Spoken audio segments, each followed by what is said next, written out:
গাজীপুরে মাওলানা রইসুদ্দিন হত্যার প্রতিবাদে ও দোষীদের শাস্তির দাবিতে ভৈরবে ঢাকা সিলেট মহাসড়ক ও ভৈরব ময়মনসিংহ আঞ্চলিক মহাসড়ক অবরোধ করে বিক্ষোভ সমাবেশ করেছে আহলে সুন্নাত ওয়াল জামায়াত।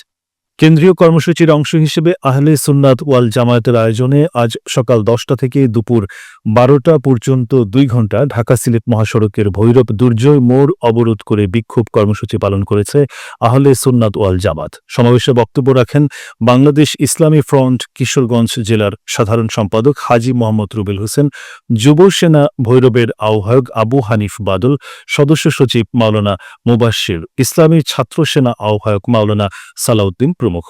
এ সময় সমাবেশে বক্তারা বলেন, মাওলানা রইসুদ্দিনকে মব সৃষ্টি করে প্রকাশ্যে হত্যা করার পরও এখনও মামলা রুজু করছে না, তাই মামলা রুজু করে আসামিদের গ্রেফতার ও দৃষ্টান্তমূলক শাস্তির আওতায় আনার দাবি জানান। সড়ক অবরোধ করে বিক্ষোভ করায় ঢাকা সিলেট ময়মনসিংহ হবিগঞ্জগামী শত শত যানবাহন আটকা পড়ে। এতে যাত্রী ও রোগীরা দুর্ভোগে পড়ে। সমাবেশে বক্তারা বলেন, ইসলামী ছাত্র সেনার নেতা মাওলানা রইসুদ্দিনকে পরিকল্পিতভাবে পিটিয়ে হত্যা করা হয়েছে। হত্যাকারীদের দ্রুত গ্রেফতার করে শাস্তির দাবি জানান তারা।